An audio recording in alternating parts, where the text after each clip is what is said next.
ready to body slam the competition. WrestleMania is actually just now coming to an end. I mean, as we are talking right now, they are doing the fireworks at the end of the show, and I didn't think we were going to make it. We already delayed and postponed 30 minutes starting time to try and get all of WrestleMania in so we can discuss everything in full with you, and it's just barely making it. So, a great pay per view. Well, I don't know if I'll say super great. It was a good pay per view. I will have to admit, I think I kind of overall liked the NXT last night on Saturday a little bit better from beginning to end. But WrestleMania had a lot to offer, and it was not that bad of a show. It had some great highlight matches to it.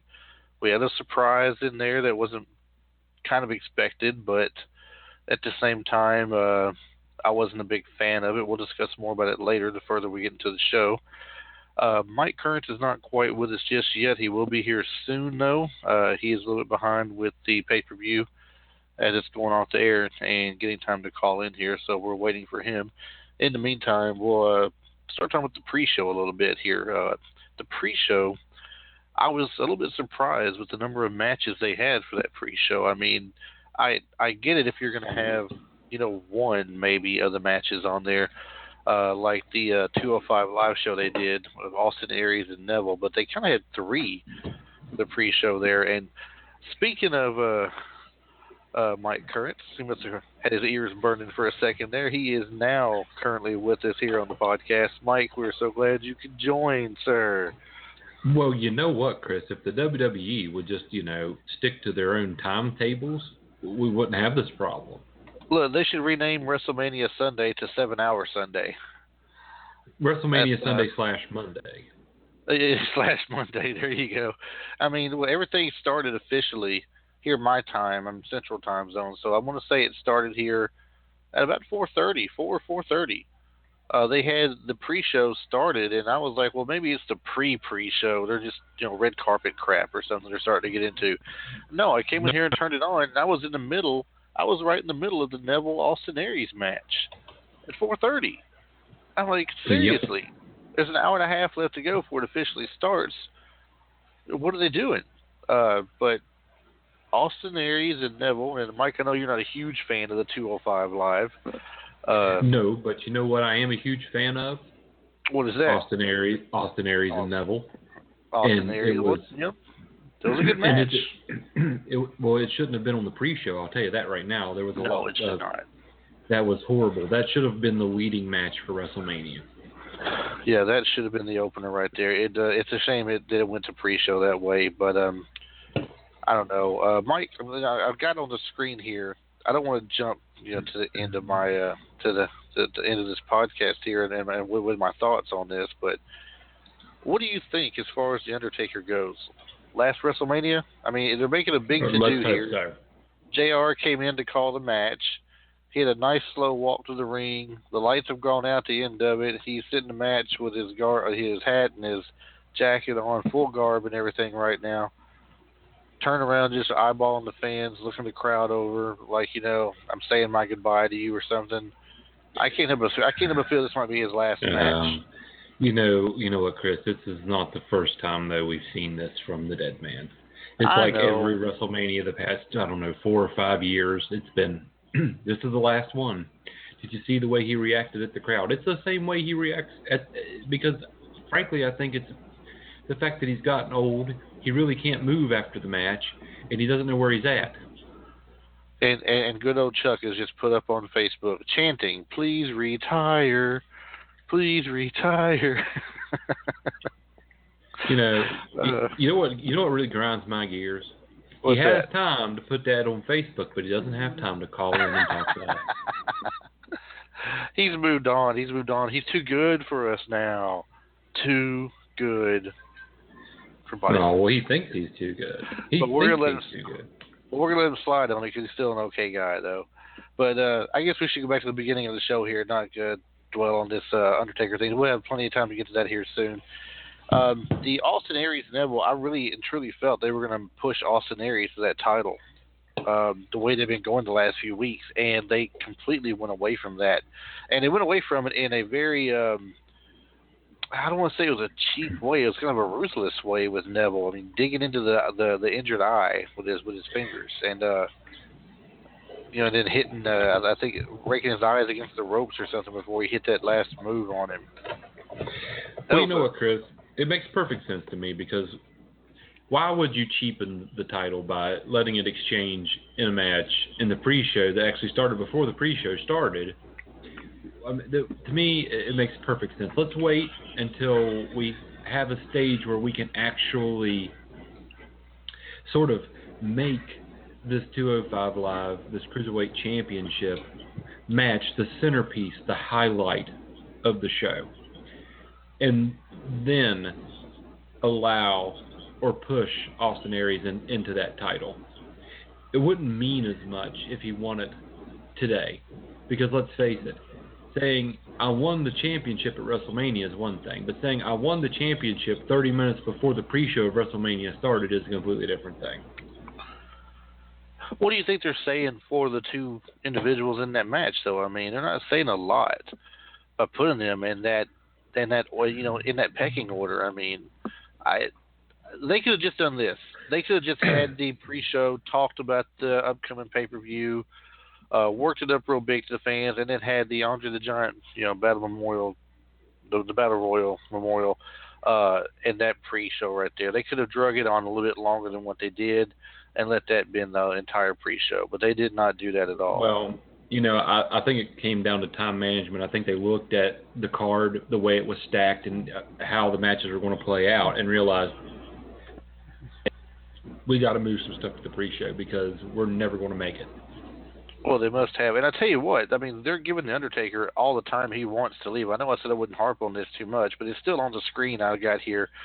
He is basically taking everything back off that he had on, laying it in the center of the ring, folded up nice and neat, and it looks like he's about to walk off and leave it. Now, if that does not signify and signal, I'm gone, I don't know what does. I really thought that they might bring Finn Balor back this evening to interfere in this last match, since he is the Demon, allowing Undertaker to pass the torch to him instead of Roman Reigns. I'm surprised him or Samoa Joe 1 didn't show up somewhere. Neither one of them was nowhere to be found in WrestleMania. I'm sure they got plans for Joe on Monday Night Raw, kind of like they did with the Royal Rumble. But I was surprised that he didn't at least get a run in, like in the Triple H match or something. Nothing surprises me with the WWE anymore, but this entire pay-per-view, Mike, did not seem just, I don't know, lackluster. I mean, is that the term I'm looking for here? I think they had over 75,000 fans there this evening, and I think the majority of them are probably pretty upset and pretty let down by the show they were given. Well, it looks like they're not showing it too much. On his way out the door, they're all standing and cheering for him and everything. Some people look like they're literally in tears there, crying, upset. There's some people they were showing. One dude looked like he's about to burst out in tears. It looked like, I swear to God it did. He's making his way up the ramp now to leave, so I guess this is pretty much about over. To me, throughout majority of the whole pay-per-view, there's just so much silence. And I don't know, I heard somebody say earlier on Facebook, they wondered, was it due to the fact it was an open stadium and the harmonics was just not there to keep that kind of sound? No. I heard that question, Mike, and I'm thinking, you're talking to a football fan here. How many football games I have been to that's been so loud you can't hear yourself think? Not only that, Chris. Not only that, but let's think back in time. This isn't the first open-air WrestleMania they've had, by any means. Even probably the next biggest turd of WrestleMania that we can put our fingers on, WrestleMania 9 from Caesar's Palace. Open air, much louder than this. WrestleMania 3, the Pontiac Silverdome. Was it open air or was the dome closed? I thought it. You know what? That's a good point. I thought it was open air, but it could have been dome. Could have been closed though. You're right. It could have been. Well, of course, and then there was also 20,000 more people there. True, but still 70,000. I've been to a Vanderbilt football game that seats maybe 45,000 people total. They'll say a small stadium, okay? Mm-hmm. Because they're not big in football. But when one of the big teams come to town, like Alabama or UT or Auburn or Florida, and they show up there to play, and they bring their crowd with them, and you get the Vandy crowd faithful that are there, and you get that game going, it is so loud just with that many people, you can't hear nothing in there. You're going to tell me 30,000 plus more people couldn't make that thing rock tonight? That didn't happen. It They didn't just were happen. not into it. It's like they weren't feeling the matches. They weren't feeling that it was built up big enough. I guess Well, Mojo were you Rawley. feeling any of the matches? Were you feeling any of the matches, Chris? Some of it, yes, some of it. I mean, I did. The Neville and Aries match I couldn't get into much because they put it at the very beginning of everything, and I was a little bit Right. bummed about that because I was like, I missed part of the match. I wanted to see the whole thing with them. They've been building this up for me. I've been watching 205 Live. I've been getting into it a little bit. I wanted to see that match.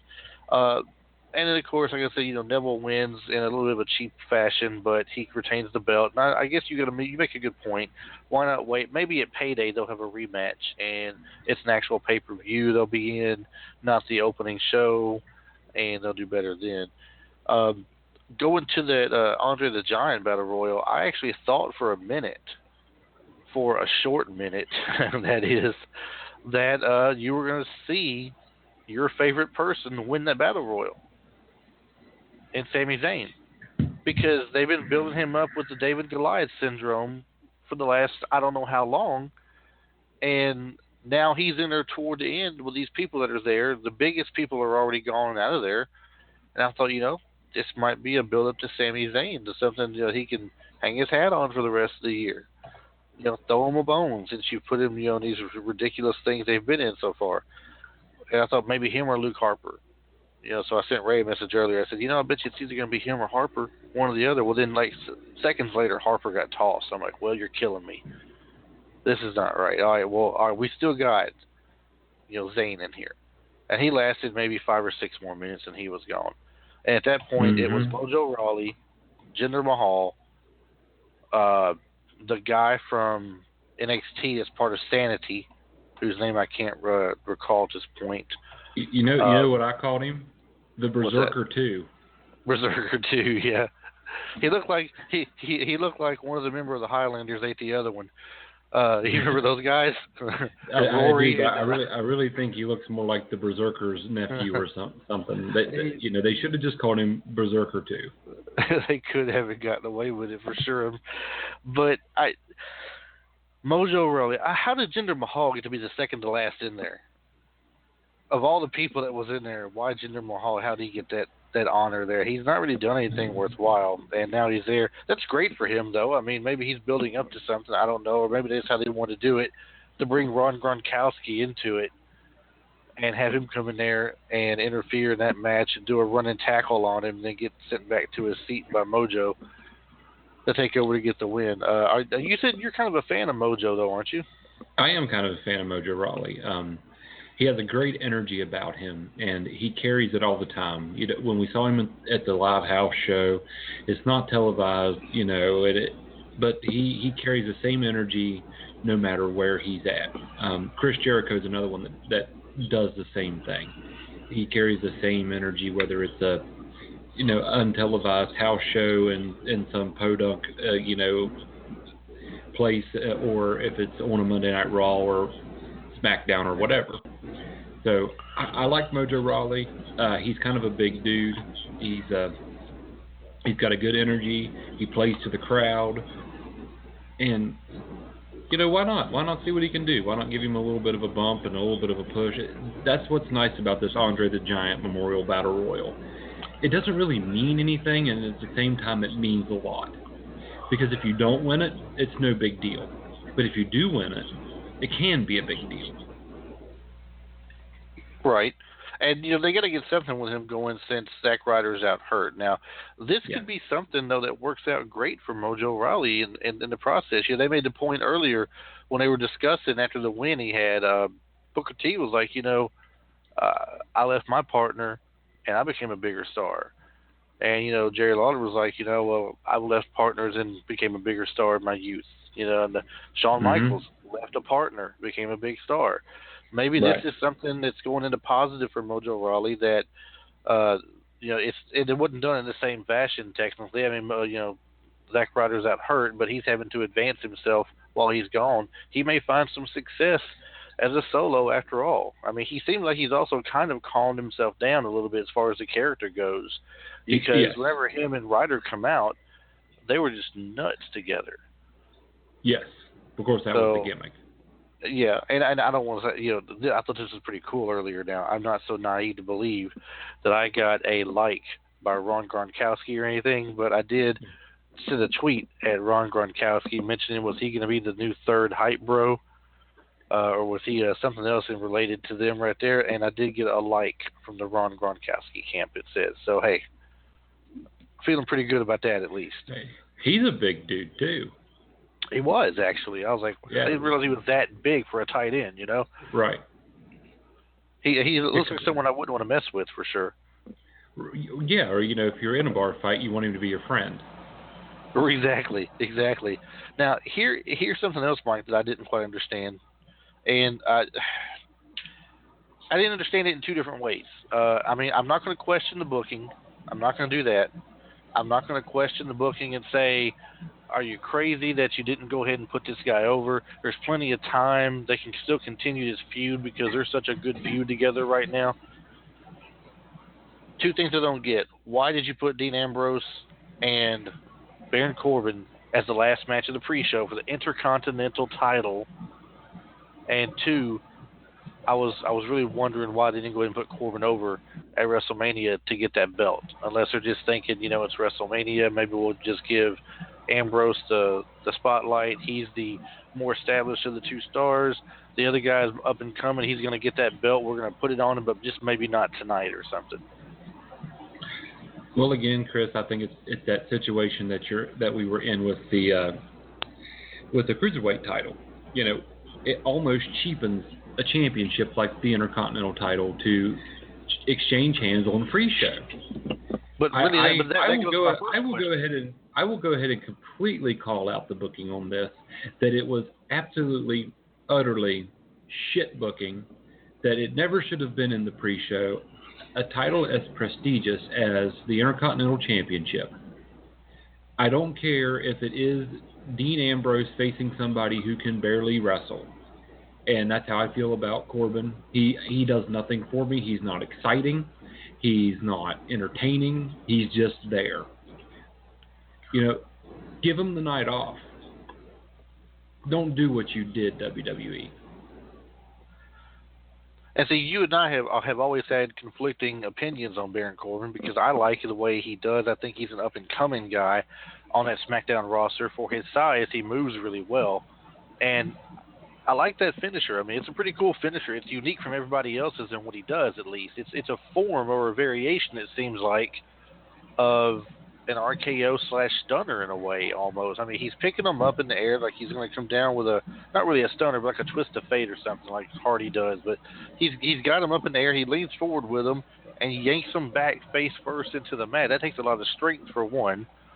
And it's dynamic. It's different from everybody else's thing that they do. So I kind of like that about it. You see, he needs work. He needs work, no doubt. He needs work on himself. No, but I'm I don't not like doubting his that finisher. at all. I don't like his finisher because it can only work on opponents of a certain size. He's not going to be able to do that to a big guy. Exactly. That's why I said he needs work. He's not going to be able to do that to a guy that is of the same size that he is, or even slightly smaller. Because, like you said, it takes a lot of strength to do that end of days. A lot of strength. And I would like to see him pull it off on Harper, if he could pull it off on Harper. He's similar size. He couldn't pull it off on Harper because Harper is way too big for him to handle. That'd be like, I mean, it's almost like asking him to do it to himself. He would have to be strong enough to basically hold himself up. And I just don't see it. So I don't like that finishing maneuver at all. Do you think that's one of those maneuvers? Junk. Do you think it's one of those maneuvers where the opponent can help you with that maneuver? When it comes to a body slam, they kind of step up into it for you. When it comes to say like an arm drag or a hip toss, they kind of help throw them and propel themselves over for you at the same time. Do you think maybe that move he does? Is there a way where they could? I just don't. I don't know. I don't think they could I because don't whenever think he no when because he leans forward with them, he's holding them up with that one arm. right, So I don't right, know. I just don't. But that's where I agree where he needs to work, and he needs to develop some more moves. He needs to develop a uh, a move where he'd make someone tap out and say I quit or something, not just the end of days move. Or he needs to come up with another power move other than just that. right. Look at I Randy mean, Orton. yeah, Randy Orton started out. I don't know if he started out with RKO. I can't remember, but he's got that punt to the head, the RKO. hmm He's got that signature power slam he does leading up to things, that DDT from the ropes. Uh, Other people got multiple finishers, and he's just got the one right now. So I think once they work on that a little while, they get him up to some more different things, it'll work out better for him. yeah, because you got to look and you have to examine like the most successful finishing maneuvers in professional wrestling history. They are maneuvers that can be done to anyone at any time from Stone Cold Stunner, RKO. The DDT has been very different variations of the DDT have been used by many people as a finishing maneuver. Uh, the choke slam, if you're a big guy, the choke slam is a go-to because you know what? You can choke slam anybody. And Right. because they can help you, as you were saying, they can help you do the choke slam. Power bombs are one of those things too. Something that everyone can do to everyone, but if you're a big guy, you can pretty much power bomb anybody to some extent or the other. The pile driver was another really popular finishing maneuver way back when, and still is to some degree today because you can do it. Anybody can do it to anybody. I would The like end to of see days somebody bring back the front face pile driver. The oh Colonel yeah, De Beers front face pile driver. I'm not, and technically they got it with the pedigree, but they yeah, don't do it the same though. The pedigree they kind of get him in the like they're going to pick him up for a pile driver, but they kind of pick him up and slam him face first down. With the right. Colonel De Beers version, he's got him picked up like he's going for a pile driver, but then just falls forward basically. You know, It's sort of kind of like a Styles Clash. sort of, but not quite. You're not hooking the arms or anything. The Right. The Styles Styles Clash Clash is the is like a closest that you get to it. right. It's like a deeper version of that front face pile driver. What you're talking about. It's almost like the next level. But where were we at? Oh yeah, the Intercontinental title match. The Dean Ambrose and Corbin. I mean, the match itself wasn't a bad match, Mike. I mean, No, it wasn't a bad match. The I like booking what was those two horrible. bring together. I do. Yeah. They have good matches with each other, and they get a good feud Right. building up. Still, there's a lot more that they can do with it. So I'm not like mad. I said, I'm not completely mad about the loss. That I was hoping that it would go the other way around, but they got so much left they can do with it. Still, there's a lot of leeway left. They can go any direction with it over multiple pay-per-views. Absolutely. But like I said, Dean Ambrose is of the correct size to be Baron Corbin's opponent. So they work well together. They really do. I look forward to seeing how Corbin evolves in the future because I do believe he'll get better, and I do believe I will find him more entertaining. But he needs to find his groove, and he needs to find his mature move set. Yeah, and that was an excellent counter that Dean Ambrose did to the end of days. Yes. Right. It just does completes the backflip over and catches him with the end of the DDT for Dirty Deeds. That was a pretty slick turnaround right there. They got the win for him. When I seen him hit it, I knew it was over at that point. As soon as he flipped out of it, I thought, oh, he's about to nail it. Sure enough, there it went. All in all, the three matches they had for the preview show, they were not bad at all. Neville, Aries, good match. The Battle Royal could have been better. I didn't care. To be honest with you, I didn't care much for the Battle Royal, Mike. I mean, it's not a matter of who won it and who didn't. The Battle Royal itself didn't excite me too much, and I usually like Battle Royals. It was rushed. You could tell that they were rushing to get that Battle Royal done and over with. It didn't last very long. As soon as it started, like two people got thrown out. Right. It just wasn't. It wasn't what we've grown accustomed to in the past with that battle royal, and you could tell it was rushed. But honestly, they could have stuck. Yeah, they could have taken and stuck any of the 3 matches that they had in the pre-show in the actual WrestleMania, and would have been just fine. That is true. That is true. Well, now moving on to WrestleMania itself, and we were just talking a minute ago about SmackDown and Dean Ambrose and Corbin leading into that first match, AJ Styles and Shane McMahon. Now, I was a big non-fan of this several weeks ago. I said I didn't really want to see it. Shane McMahon had a terrible match. Was it a Survivor Series where he got messed up really bad with that spear off the top rope with Roman Reigns, and then he had that match with The Undertaker, and I don't know, man. I wasn't looking forward to it, but he put on one hell of a show tonight. Yes, he did. He was very impressive. That shooting star press was absolutely awesome. He didn't connect with it, but it was awesome. But were you expecting it, though? I mean, no, I was not expecting that. I mean, what is she, 42? And what is he? Let's look at the interwebs. Ladies and gentlemen, we're going to the interwebs. The power of the deep interwebs, when you really want it at your fingertips, can tell you anything that you want to know, including he the is 47 years old. So he 47. Wow. 47 years old, and he's not a wrestler. He never really was a wrestler. He wrestled a little bit, but that didn't really make him a wrestler. And he did a shooting star press more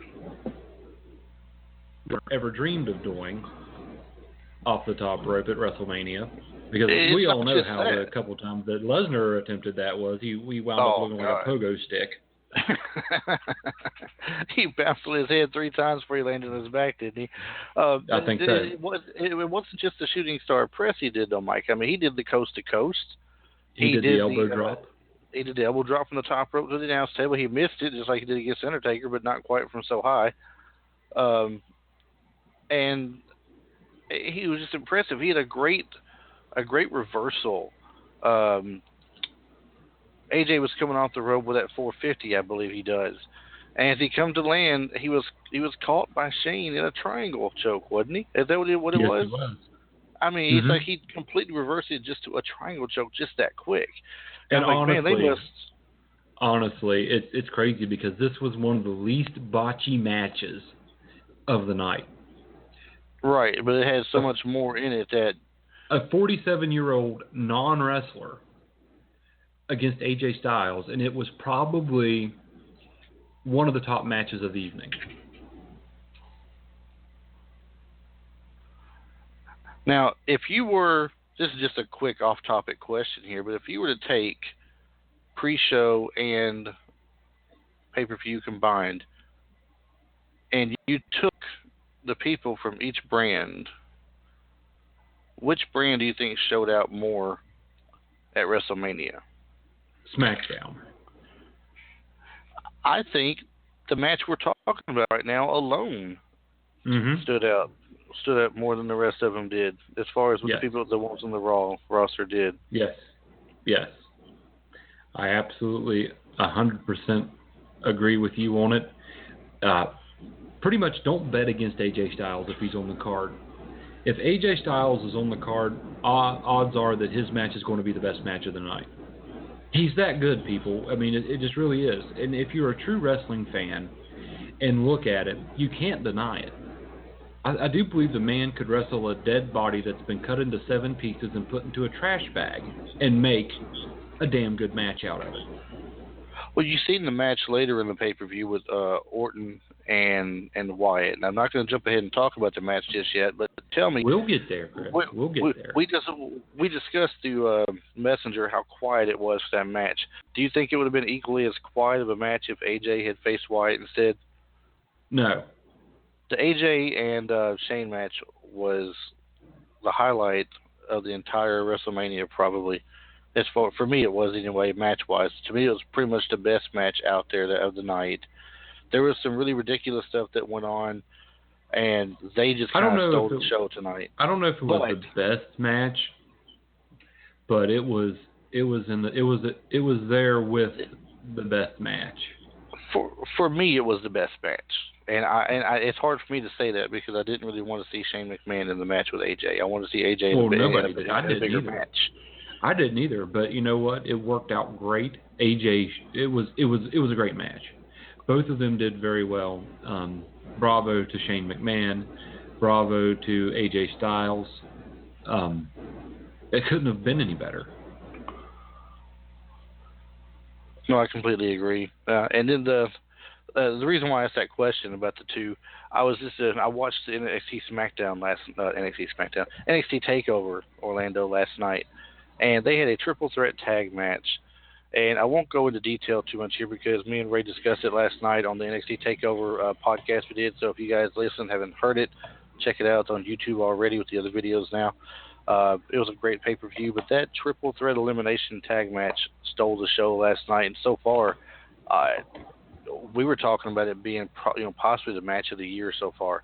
And DIY and the Revival were a part of 2 top 10 matches last year. The number 6 and the number 3, I think it was, or 6 and 4, somewhere along in there, I believe. Anyway, it was great. But for tonight, only AJ and Shane stole the show for me, and I think SmackDown took it just based on that alone. Yes, I agree 100%. I do believe we have a caller in here with us. Looks like a familiar 609. Would the caller like to step forward and throw a name out there? Do I have to? You can go ahead and introduce yourself and say, hello, my name is Ray, and I have a problem. And I need help. Hey, help. Guys. Sorry I'm late. It's all right. I know you're recovering. You're recovering from that slow walk at the end of the pay-per-view. The slow walk of burying the character in the ring. I'm literally heartbroken. A part of my childhood just literally died. We are definitely going to get to Ray. It's okay. It died 5 years ago. Not the point. Pretty much, but we'll get to it more in a little while. But just tell me, pretty much, it's over with, is it not? He buried the character in the middle of the ring. The things he did points to signs that he's done. That's what I'm saying. I mean, he took off the gloves, he took off the robe, he took off the hat. He took time to fold the robe up and put it on top of the gloves, took the hat, placed it firmly on top of the robe, looked at it, walked off, kissed his wife and everything, walked up the the rampway as it's going off. Wait a minute. Now, Ray's going to shit himself next year when Taker comes back as the American Badass for the last time. Yeah, right. Because he'll need the motorcycle to get to the ring. Because if the Intertramp gets any longer, the man will die of old age trying to get down to the ring. Oh God! If it would have started, we had bets going, and my buddy said 7. His wife said 10. I said 15. And then I was like, it'd be funny if there's a trap door. I'm halfway up the ramp. I called it. Oh yeah. He got the short walk. What'd you think about just as you called in here, we were talking about the AJ and Shane match, the one that I told you guys so long ago that I did not want to see because I didn't want Shane in there. But as I told Mike, Ray, to me, that match stole the show for me. I liked it. Well, did we talk about the pre-show at all? Because like I said, we've already covered. We did. Yes, we buried. We talked about the pre-show. I wasn't too happy with having the Intercontinental title match on the pre-show or the 205 Live title match on the pre-show. But I mean, I guess you got to move some of them there. So yeah, we bitched about booking. Don't worry about that. Now Shane and AJ, it was better than I expected. I was expecting more, but when I heard that it was a regular match, I kind of got bummed. But to see Shane do a shooting star press. What did I say, Chris? What did I say? That was the thing right there. That's what you said. 47 years old, did a shooting star press. Didn't connect with it, but pulled it off, and he didn't do that Brock Lesnar pogo stick move. So no. Boink, boink, boink, boink. No, that was a great match. It was a solid match. It really was. But yeah, that's where we were, and I liked it after all. And I asked him, I said, who do you think stole the show as far as brand wise, as far as WrestleMania went? Do you think that SmackDown had a better showing or Raw had a better showing? There's many factors that decide. I mean, Raw if you had more want, we matches. can discuss that at the end. Right, there's more matches. So once we go through them, I figure that's the best bet to decide afterwards who had the best showing. All right, well, let's go to the first Raw match of the night then. We had KO versus Jericho. And as we expected, Jericho had a grand entrance for sure. Wait a minute, was that the first Raw of the match, or was that the women's match? Nope. KO was first. KO with Jericho was first, then it went to the women's match. You're right. It was. I'm sorry. It was so long that my mind. Yeah, you've already forgot. Like Mike said earlier, Super Bowl Sunday into Monday. Oh my God! I was almost afraid we weren't going to get the showing because I'm thinking, is it going to hit midnight? And I forgot time zones. Dude, I moved it from 10:30 to 11, and I still had to get on here as it was going off the air. And Mike was just a couple of minutes late getting in with that going off. So it was insane. we barely made 11 tonight, and that's my time central. So midnight your guys' time. It's crazy. But the whole Jericho KO thing, KO just made a plain Jane appearance. He come out in his T-shirt, went to the ring, called him out. He was ready to go. He wanted to get over with. Yeah, Jericho the only person that could pull off that damn scarf was Jericho. Oh yeah, that sparkly scarf, and he had the matching lights up behind him there where the screens were and everything. It was some fun. It was some fun stuff. The giant list of Jericho. Come on now. And did you see the countdown? It was like #10, #9. Yes.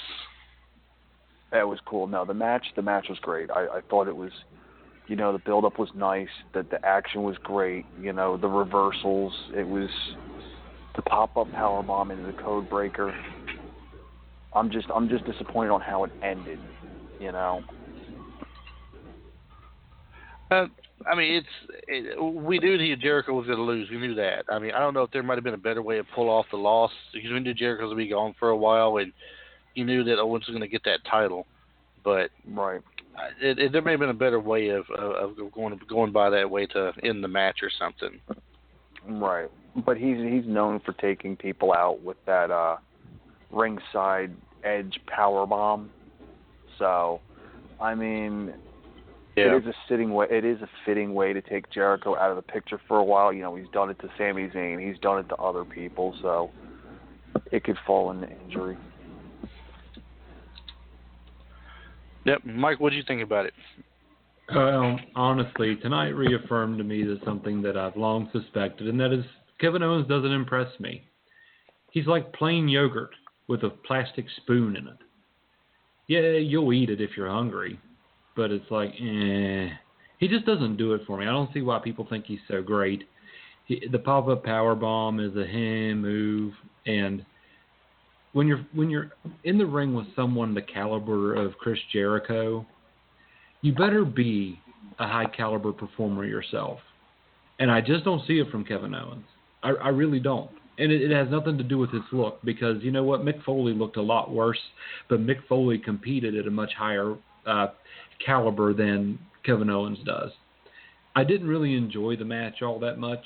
It just didn't seem organic to me.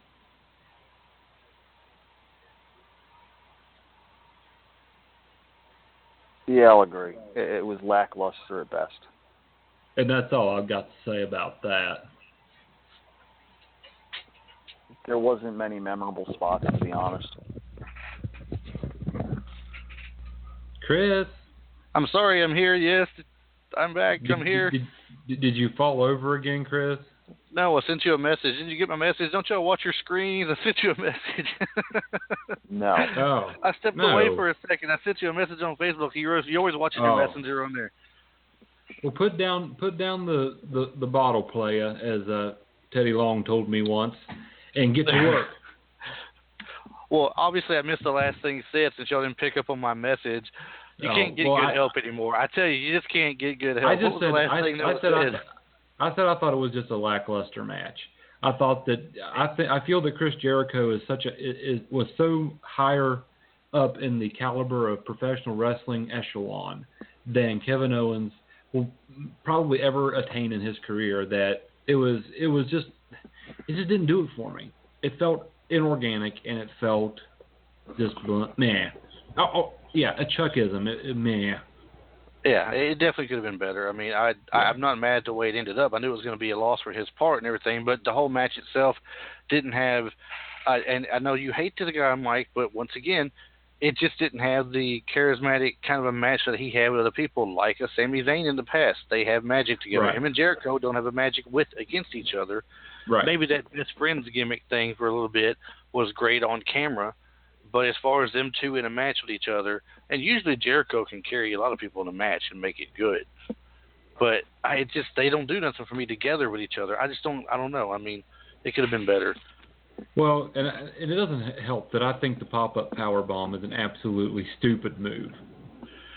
It's just another version of the powerbomb. I mean, but it's not real. It's like here, let me touch you on the pectoral muscles while you jump up in front of me, and I powerbomb you. The fuck was somebody thinking when they thought that motherfucker up? Really? I mean, seriously, it's like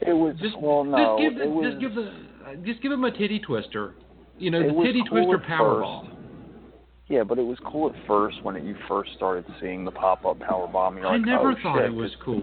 I never thought it was cool. It's one of those that you can duck and catch it out of nowhere with like someone running into it or spin them around and grab it. It was cool, you know what I mean, or something out of a reversal. But it just the dude literally has to jump in front of you for it to happen. I mean, who the fuck does that? Who comes up to you in a fight and just jumps up and puts their junk in your face? That's just some crazy stuff. It's a good move for a reversal. Let's say someone's going to come and they're going to come to you and they're going to try to do a hurricanrana on you or something, or a head scissors, and you catch them and you reverse it, and you slam them down in a powerbomb. That's great. That's great. But to toss them in the rope and then they get to you and you put your hands in front of you and they magically jump like you're a Jedi and you're using force throw. Hey! Don't knock my Jedi. Anyway, so is he Darth fucking Vader? That's another show for another week, right? Another show for another week. Yeah. Hey, Mike and I have been saying this for the longest, right? We're going to do this one week. We're going to go completely off topic of wrestling, and we're going to go Star Trek versus Star Wars for 2 hours straight. Oh, we can do it too. Star Wars wins. Oh, Thank you. No. We're bringing you on the show. There's no way. There's no way. We're bringing you on. But tonight's about WrestleMania, not about how wrong you two are about Star Wars versus Star Trek. Although Captain Kirk did sleep with a hot green alien, so he kind of wins in that department. Captain Kirk would sleep with a Tribble if he had the chance. We'll leave it at that there. He did once tell Olivia Munn that if you were an escort, you'd be expensive. But anyway. The next match of the night was another Raw matchup. It was a Raw Women's title, the four-way match, the fatal four-way match they were having with, not fatal four-way match, it's the elimination match. Yeah. Nia Jax, Charlotte, Bayley, and the Boss. Oh, I've got so much to say about this. How much weight did Nia Jax or did She-Quake lose on the way to the ring? I tell you what, Ray, I was making fun of her as soon as she's walked out, and my wife's giving me the stink eye, and I'm like, do they have a gurney for her? Do they have something to help her get to the ring? And my wife goes, you know what? Just because she's big, I said it has nothing to do with being big. I said the Big Show's big, Braun Strowman's big. And about halfway down to the ramp, she got about halfway down the ramp, and they zoomed in on her, and she's sweating bullets, and she's breathing like she just, had a train ran on her by a bunch of guys that just got out of prison. And my wife looks over at me, and I said, not for nothing, it's hot out. It's a long walk. There's even during the day, they still have lights on. Well, and, she's in that full getup, so you gotta understand, you're sweating regardless. Yes, but you don't have to. She was breathing like she was trying to suck air where there was no air. What were they thinking making that long ramp anyway? Why? I have no words for that, to be honest. Exactly. I don't know. I think it probably had something to do with so they could have more seating. I imagine that. The ramp was cool, though. I like how the ramp was elevated high above the crowd. That was cool. The way they worked the lights in with it, too.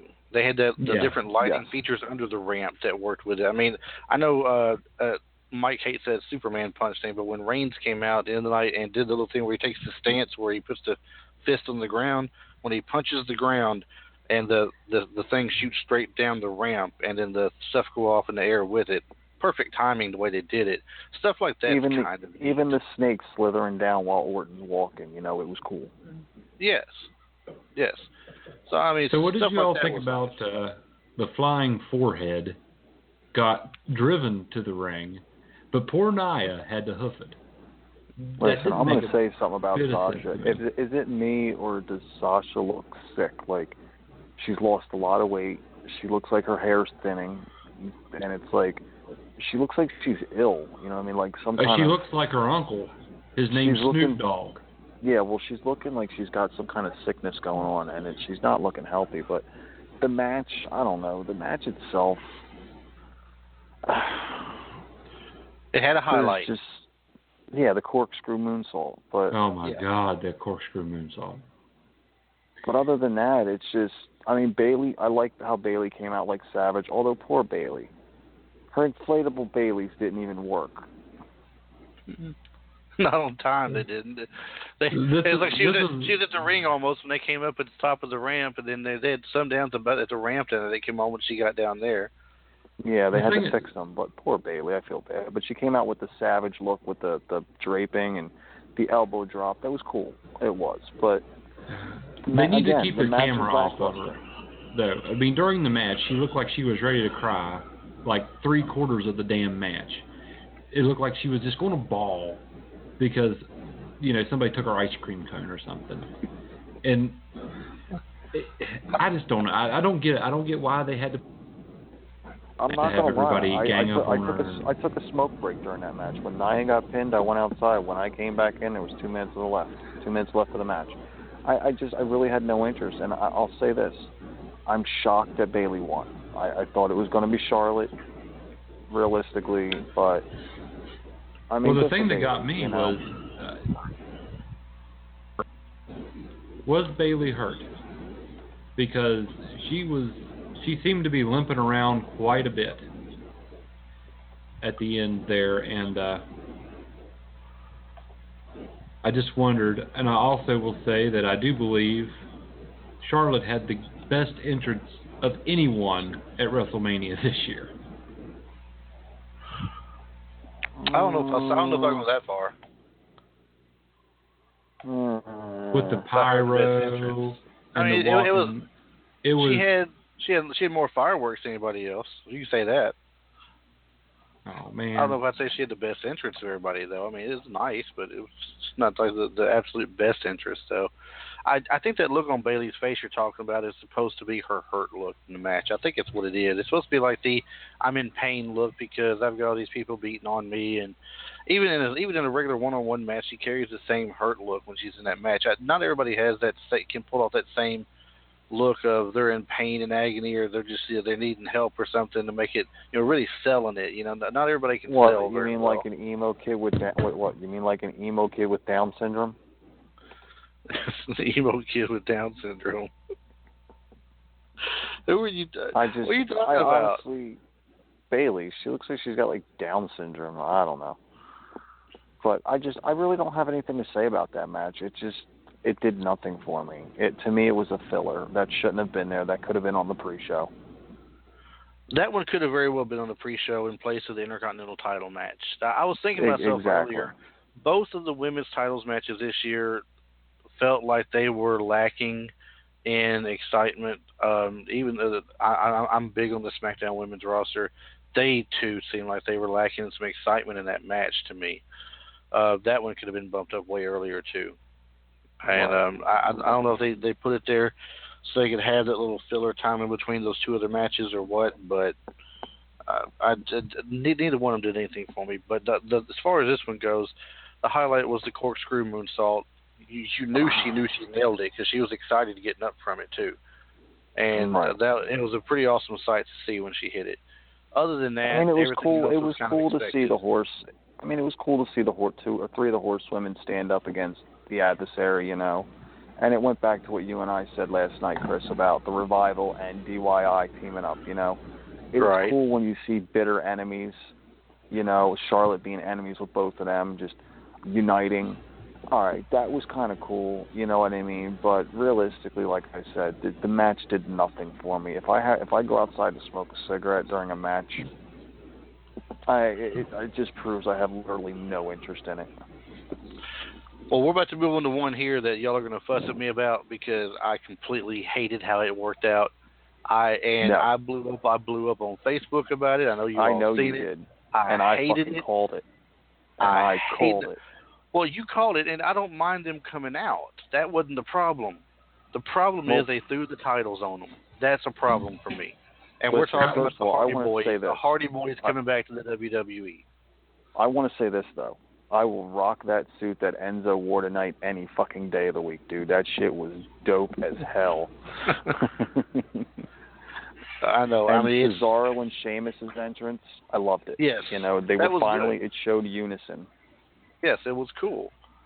It was definitely cool. But, I mean, when New Day came out, a lot of people told me, they said, man, I thought it was going to be the New Day announced themselves in the match. Well, I knew it wasn't that. There's too much rumor. They came out in their wrestling gear. Right, they came out in their wrestling gear. Right, but you and I discussed this already, and the rumors have been so heavy out there about what was going on that we knew it wasn't going to be them.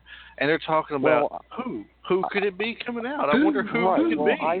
I seen a post earlier that said that there was a verified WWE vehicle that showed up at the Hardy Boy, the Broken Hardy tailgate party. And I know. I don't know. I didn't see anything like that, but I do have a question for you guys.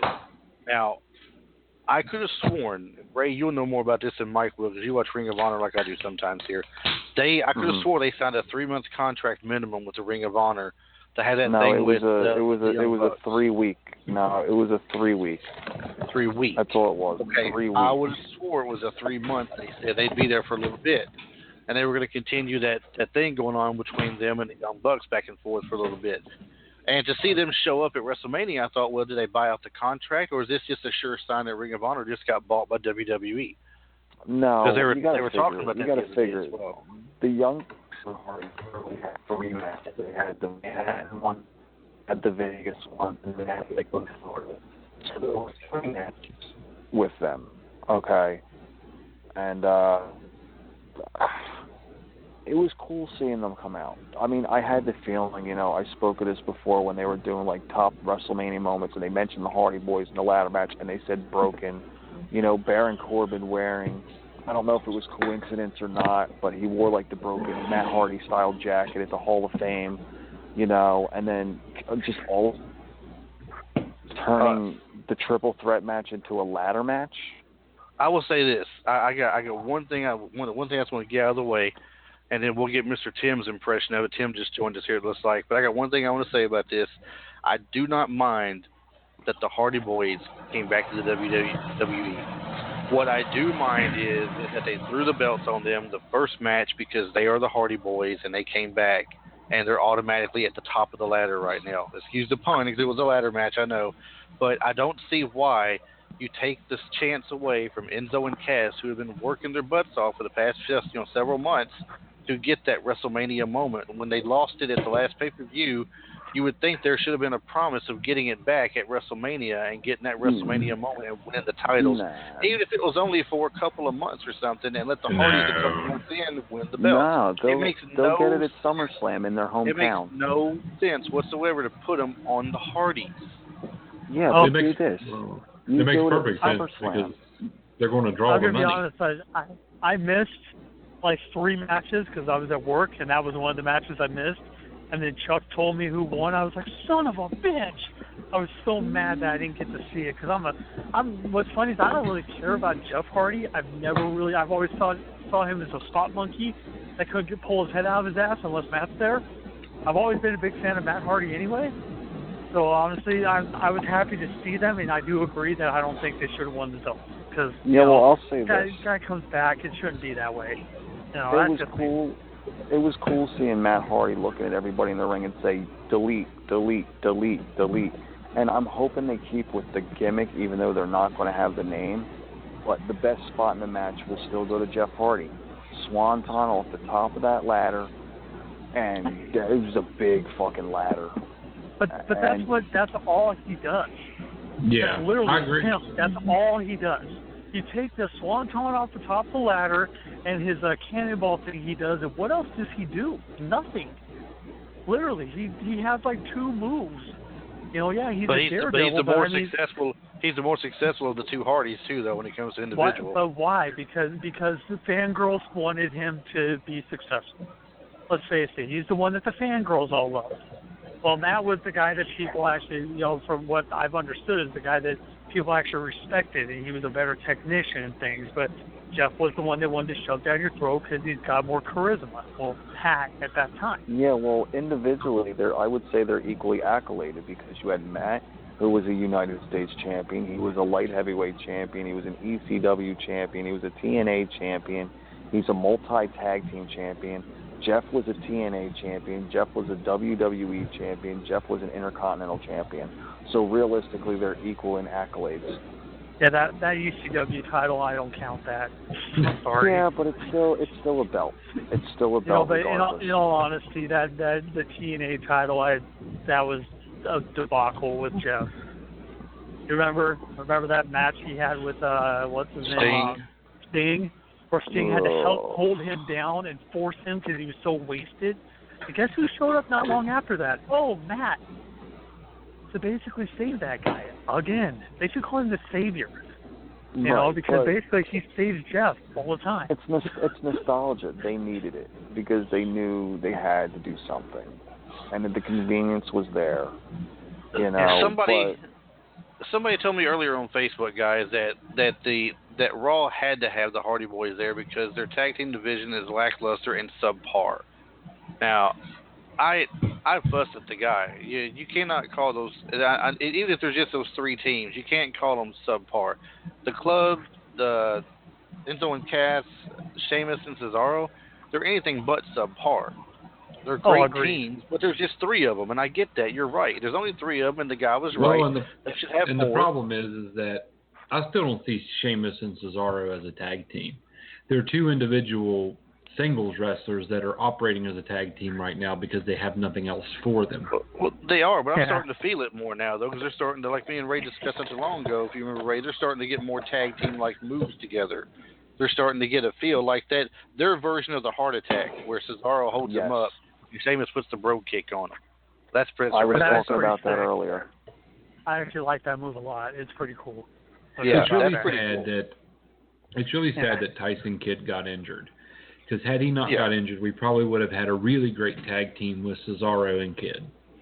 Oh, my God, that would be something. Yeah, for real. And Sheamus can still be in the singles area. That would be good for them. Yeah. That would be good all around. But, you know, had to make something for it. Now, we were talking last night with NXT that maybe the Revival will move up now, possibly, and give that extra tag team. But now they went and brought the Hardys back, so that kind of throws us into a loop now. Will they still bring the Revival up? Will they leave them in NXT for a little bit longer? If they bring up the Revival, what's the tag team division look like right now in NXT? I mean, you've got a great tag team, but one guy's on the shelf, and that's TM61. And you're looking at the Authors of Pain. You have Sanity.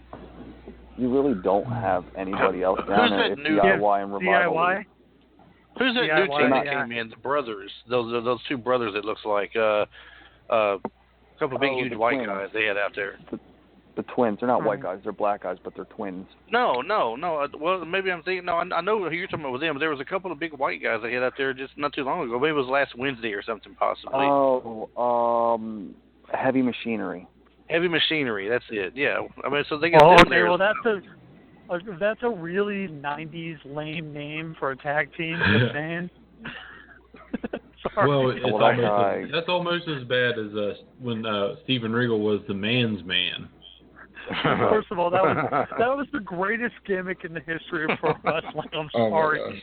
No, Disco Inferno was the greatest gimmick in professional wrestling history. I'm not gonna lie, I was always a fan of Disco Inferno.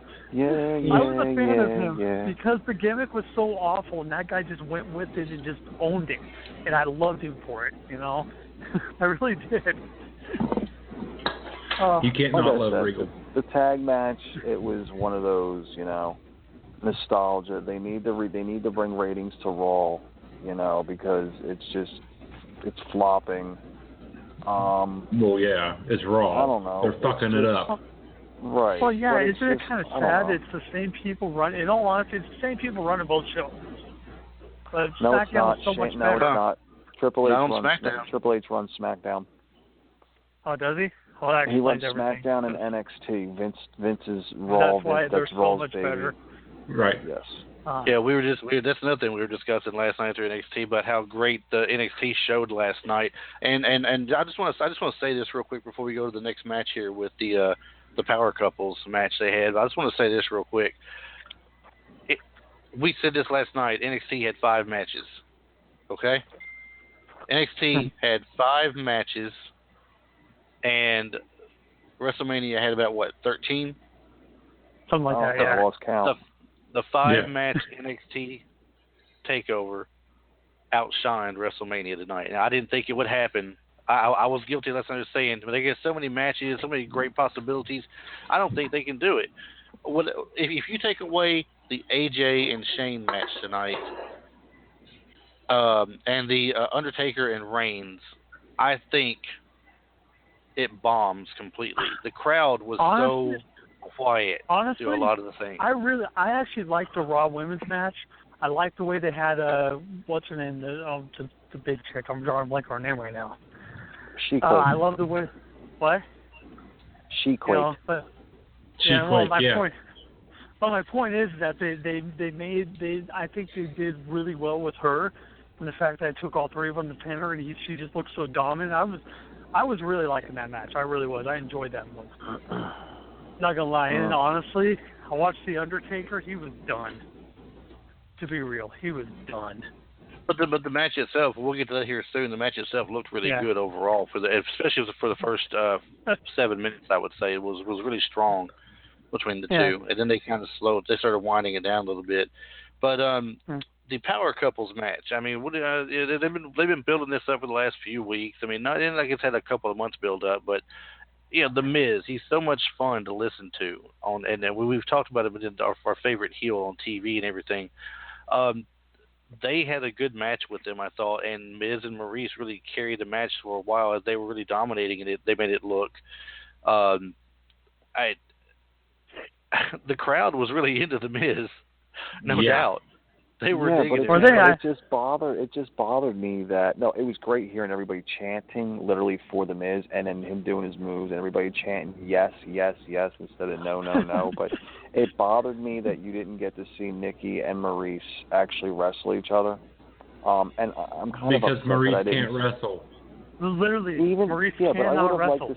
I would have liked to see Maurice come in her old ring gear because she looks super fine like that. Well, you know what the best part of the match was? You know what the best part of the match was for me? When Maurice knocked John Cena out with a slap. Did she? Oh, did she? Again, I missed those 2 matches. I missed both of those. So.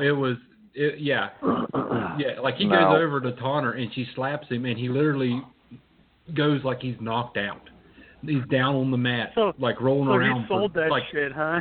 Oh my God! No, but even at the beginning, you heard John Cena say when he came out to the ring, he said, "This is going to be a long run."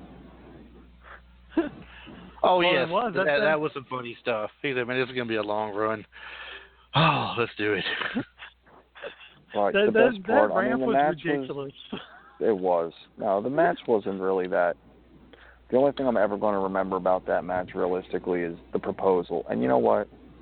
I didn't like the match, and all I'm going to say about this whole match itself is the match was but you know what? Love or hate John Cena, this is Nikki Bella's last match. This is what she wanted. And I'd be lying if I turn around and said, inside I choked up a little bit because I was actually happy for her. As much as I hated her, she grew on me, and she finally got what she wanted. And to and to see John Cena drop down to one knee and propose to Nikki Bella in front of 70-some thousand people at her very last WrestleMania match. You know what? It was cool. It was something memorable, and I applaud that. I hate to say it, but that sounds like exactly what Miz and Maurice were saying the entire time during their whole, promos and stuff against him was, he'll do anything for publicity. He'll do anything for his image. I mean, he could have done that in private. Do you guys want to know what I was thinking? When I realized that John Cena was going to propose to Nikki Bella, I thought, man, I hope she doesn't OD at Lex Luger's house in 30 years. Oh my God, no! She would OD at Miz's house in 30 years. Hold on, Ray. Hold on. Oh no! That was awesome. No, that's awful. You just made the list, is what happened. Oh yeah, that was horrible. We should dig that up the next. List. You made the book. The book. But seriously, no. I thought Savage did this 30 years ago, and Miss Elizabeth wound up dead. Good job, John. Funny story, by the way. Funny story. I was there when he did that. When Savage proposed to Elizabeth. That was the first WWF event I ever went to in my life. Well, fuck, you're old. Yes, I am. Wait a minute. Hold on. All right, we put him out of his misery. For real, that was the first WWF event. Tim, you must be running a race with me up here with age, I guess. Yeah. It's all good. Shit, you're the next one to go in the grave, then. We're just wiser than these two young ones here. That's all. They don't realize it yet. We're just more wise than they are. You may have wise, but boy, we're I got wily looks. veterans. That's right, wily veterans. We're wily veterans. That's what it is. You're wily, look, all right. Hey, look, thanks to whippersnappers like you and Mike, that's why me and Tim ain't got no hair anymore, okay? It's you guys' fault. People like y'all that call this to happen. Hey, Chris. Listen, don't hate because I got luxurious locks. Yeah. You know what upsets me the most about the whole thing is that there was no championship match. I mean, they brought back the Hardys. Why wouldn't they just have the Usos go against the Rock and Roll Express, and they could give the Rock and Roll Express the belts too? That was rock right there, man. That was rock. I'd be all for that. Didn't they wrestle Jim Cornette could manage them too. Yeah, there you go. Didn't the Rock and Roll Express wrestle 6 months ago somewhere? Oh, they're still doing it. I think it was 2 months ago. I remember seeing a video of those two doing the suicide dive through the ropes together. Dude, they just had a match. They just had a match a couple of months ago at the most in Knoxville. I think it was Knoxville, Tennessee, against a team called the Heat Seekers. Yeah. That's a young team that's out there right now on the indie circuit. So it's pretty cool, though. Yeah. But hey, honestly, real quick, it annoyed me that SmackDown didn't defend their tag team titles. I don't know why they did. Other than the fact they were in the Andre the Giant, Battle Royal, I don't know why they didn't have it. But still, we're who cares? The point being is that they still should have defended it's a title. Well, it shows what they think of the tag team titles in that, on that show. Speaking of which, I just want to add this note real quick. Speaking of the Battle Royal, I just want to add this before we move on to the next match.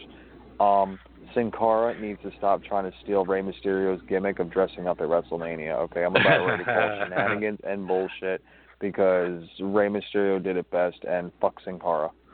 Thank you very much. By the way, real quick, I get to see Rey Mysterio on the 15th of this month here in Oceanside, California. 400 people. That's it. Well, you can tell them what we said then. You can tell them what we said. Sin Cara's stealing his shit. Pretty excited. Yeah. So I'm pretty stoked. We're moving on to the Rollins Triple H match. And speaking of Rollins, who has the bad leg, we got somebody else on the line here with us at the 609 area code. I'm pretty sure it's who I'm thinking of. It's got a bad sense of humor. Chuck, is that you? Only to you. Only to you. This is the voice of reason, gentlemen. This is why I come on the show once in a while, because I have to be the voice of levity, and I have to tell people that are freaking out on Facebook exactly why The Undertaker and that whole thing is what it is. But I will allow you to do your show. So please, go ahead. Voice of reason, Chuck Mark. and I agree on that. You're like that annoying little gnat that I want to swat that won't go to hell away. Hey, don't you talk to my Chuck like that. That's my Chuck. Hey, I'm kidding. I love I Chuck. still look good. I still look good. Go ahead.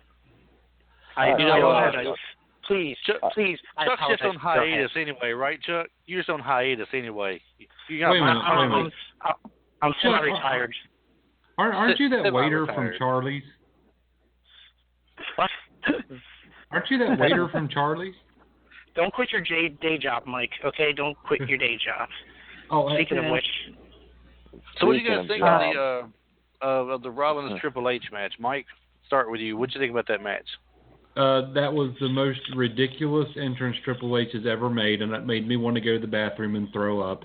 His wife looked like a worn-out biker whore, and I was waiting for her to light up a meth pipe. You watch your whore mouth. I know you like the worn-out biker look, Ray, but not everybody does. She was get me excited. Even my wife was like, that belt went out of style in 1998. And I think she wore the same one in 1998. But probably did. The entrance was retarded. It made no sense whatsoever, except that he had to parade his big egoed wife around on his big egoed bicycle because it's shriveled. Yeah, go ahead. He couldn't even ride a bicycle. He could ride a motorcycle. It was a tricycle. The tricycle, yeah, it's a big boy tricycle. What the match. Think of the match though. The match itself was kind of blah, kind of bland. Actually, I probably didn't even watch half of it because I was like, this is just why? I thought it was okay. I'm not gonna lie, it wasn't the greatest thing in the world, but then again, the Seth is still really healing, and Triple H is not exactly a spring chicken. He's not gonna be able to do the things he did. It was like the old and the gimpy. It really was. The old and the labelist, if you will. Well, why do you think he had the tricycle go down? He's not stupid. He's like, I'm the COO. I'm not walking all the way the fuck down. I'm going to have people come down in the fucking police station thing, which looked like a carousel. It was very, very odd. And he came down with his big tittied wife, who played her part, and so he would have walked. If he would have walked out, he would have pulled a quad. So do you know what it was, Chuck? This is really what I thought it was. He was sitting and thinking about it. He's like, Goldberg's going to have police officers. Yeah, I'm going to have motorcycles and police officers because I'm Triple H. Cool. First of all, don't get me started on. I've never been so happy to see Brock Lesnar win. That's all I gotta say about that. We'll get there. I think I'm probably the only person that liked the match. Then I don't know. It wasn't a bad match. I actually thought it was okay. I thought it was. It wasn't a horrible match. It just wasn't the most exciting. I mean, honestly, though, looking at it from my perspective, Chris, after watching AJ and Shane, everything else was really hard to compare to. I can agree with you on that. I can agree with that. Wait a minute. What did you think? I came late to the game, and I know that. What was your thoughts on the Shane AJ match? Maybe if you listened. It was the best match of the night. I'm sorry. I was blowing out my O-ring. Anyway, you were saying? Match of the night. Yes, I know. You were here before. All right, I think I get where he's going with this because I was so much opposed to Shane McMahon and AJ Styles having a match not too long ago. I was so opposed to it that I hated it and I ragged on it constantly because I thought that Shane was the night of his last couple of appearances lately. But he did come out there prepared for this match. He threw it all out there. He had some great counter moves in that match. He was putting on some great submission holds. He did the coast to coast. He did the elbow on the announcer's table. I mean, he did as Mike said earlier, he did the shooting star press without doing the Brock Lesnar pogo stick. So I mean, it was. No. I'm not going to say that it wasn't the match. I'm not going to say it was a bad match. It was a great match. But as somebody who does jiu-jitsu, it was very, very sloppy. That's one. Two, he was sucking wind. It was all right, but I don't know. It was all right. It was better than I thought it would, but I would not call it match of the night. For me, it was. For me, it was. But for me, it was match of the night. For me and Mike. Well, I didn't see all the matches, so. Back to the Triple H match. With that one, Triple H, I thought it was good. I thought it was a great match. I thought that Rollins put on a great show, doing the whole bum knee bit and everything, selling that real well.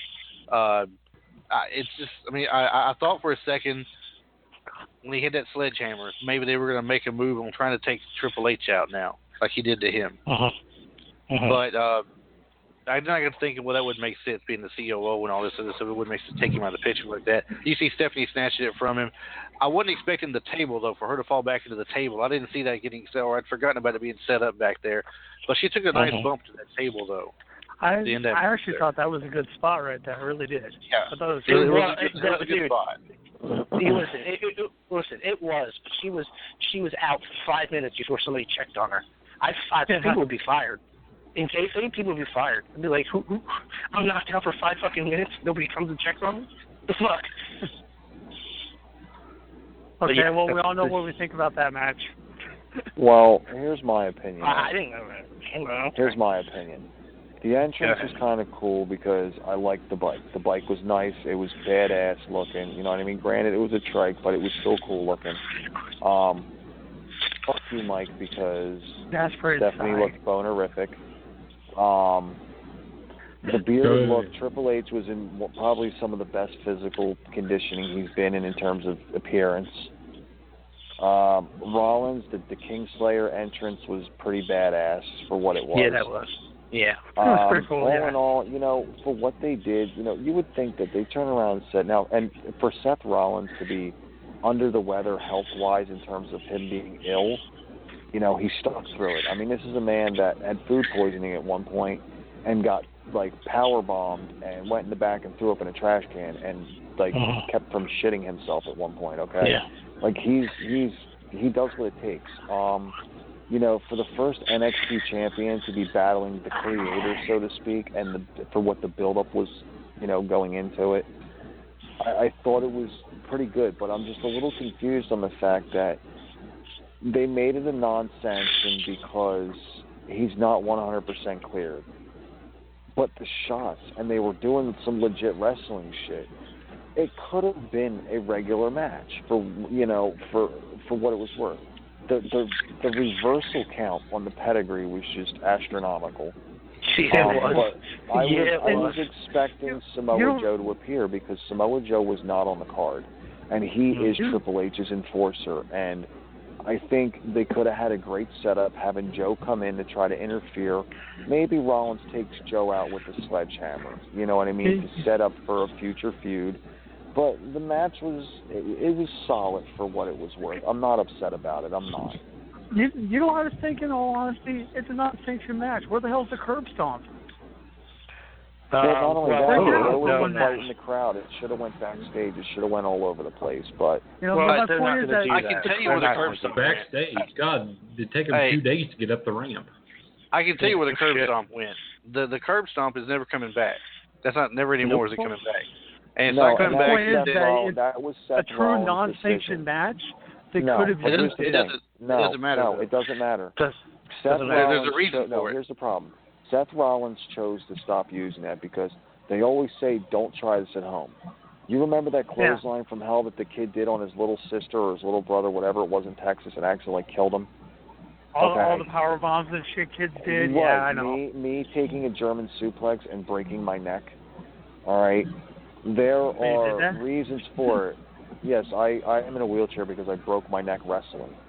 Oh, I didn't know that. No, yeah, that's, Chuck has seen me, and he's seen I do pretty well for what it's worth. But, something like a curb stomp, if you do it wrong, you can literally kill somebody. You can snap their neck. There is a reason behind Seth. It was nobody else's decision. This was Seth Rollins saying, you know what, I don't want to do this. I don't want some little kid doing this to their little brother or sister and severely hurting somebody. So And for something like that, you know, and the only reason it was used against Randy Orton 2 years ago was for the setup for the RKO. Oh, I know. But other than that, I commend that decision to never use something like that again. Yeah, and that was straight from Seth Rollins' mouth. There's a thing on YouTube you can find him talking about that, and it's straight from his mouth, pretty much word for word almost. How he wouldn't do it because he didn't want kids to copy that. He had a talk with Vince McMahon about it. They were trying to come up with a different move for him, and he said that's how he weaseled his way in to get the pedigree that he didn't asked. Weasel it in. He didn't weasel it in. Hunter wanted to pass the torch. He didn't weasel it, but he asked Hunter, could he do it? According to the thing he on the audio, he said that he asked Hunter, could he do it, and Hunter never gave him the blessing on it straight away or anything. So he asked McMahon about it in front of Hunter, and McMahon talked about it being such a great idea, and he was kind of laughing about it when he was explaining it. He said he felt like he kind of got it the hard way, but he got what he wanted, you know. He asked about it in front of Hunter, and McMahon was like, "Oh, it sounds like a great idea. That's awesome. Yeah, but you know what? Definitely do that." If Hunter didn't have faith, it makes sense. if Hunter didn't have faith in Rollins in the first place, he would have never put the NXT title on.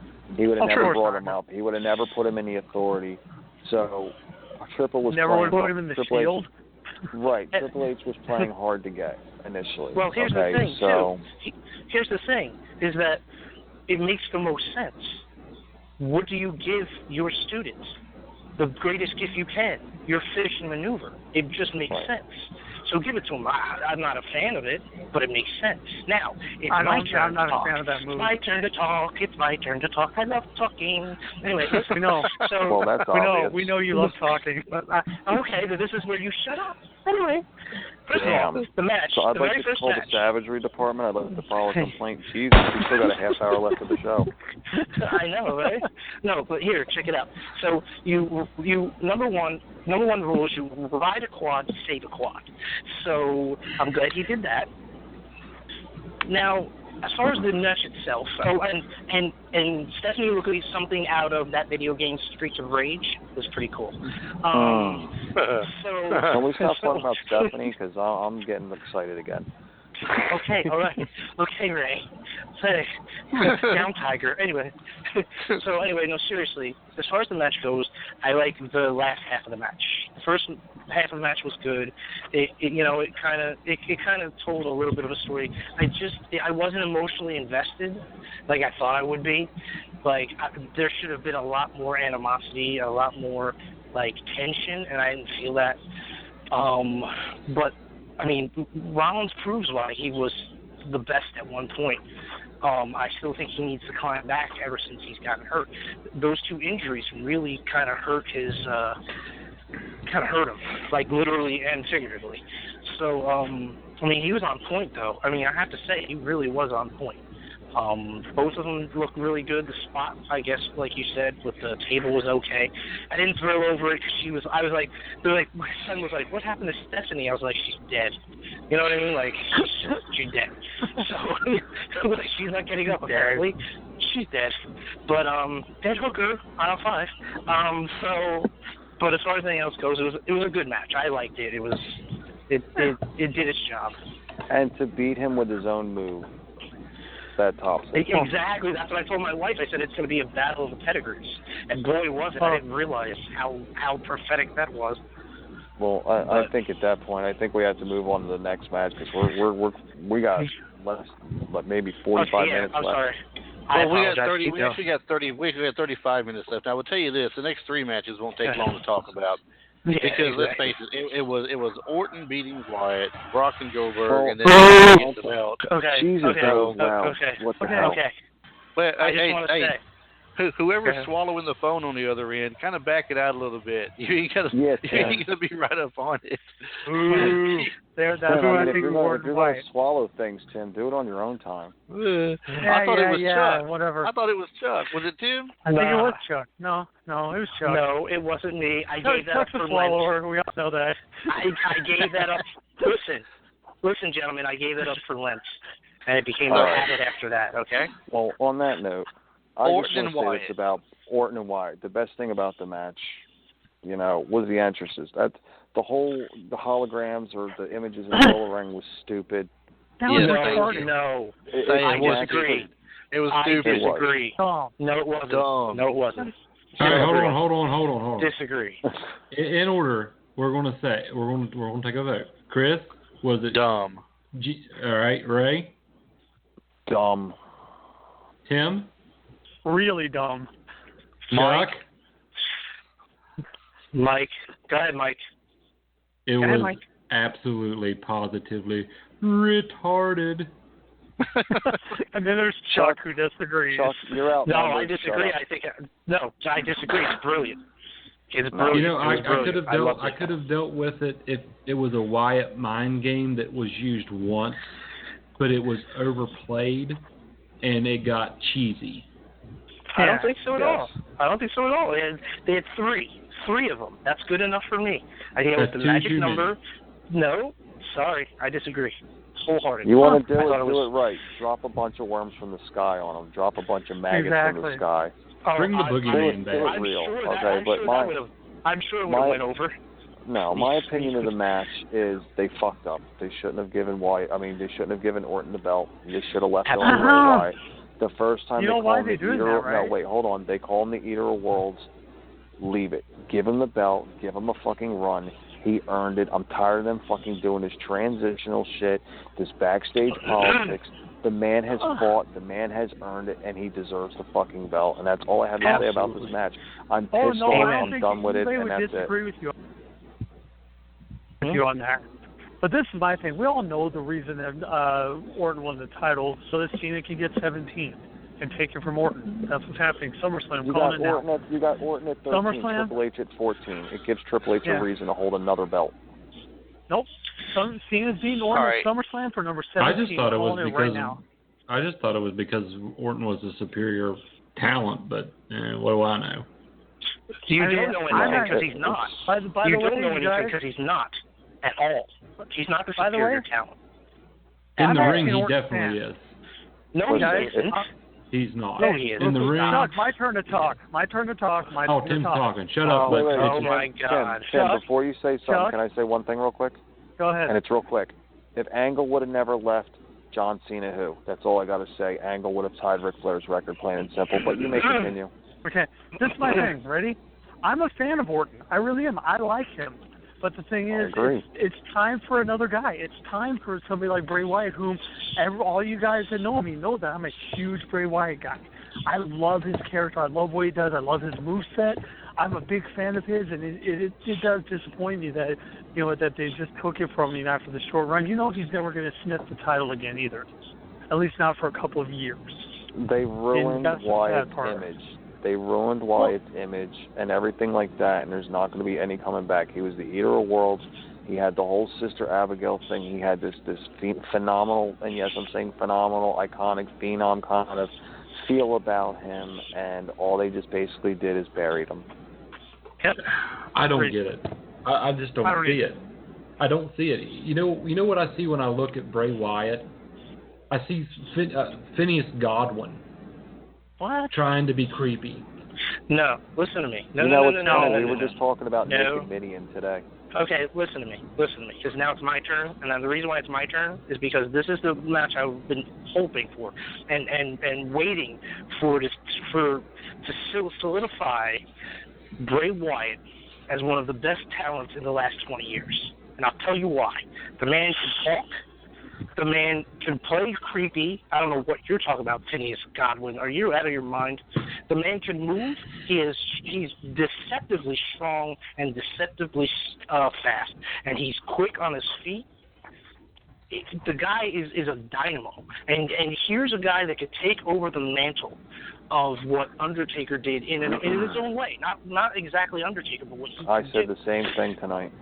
Thank you. I know you do. That's what I'm saying. So, and then you have Orton. Orton had his time.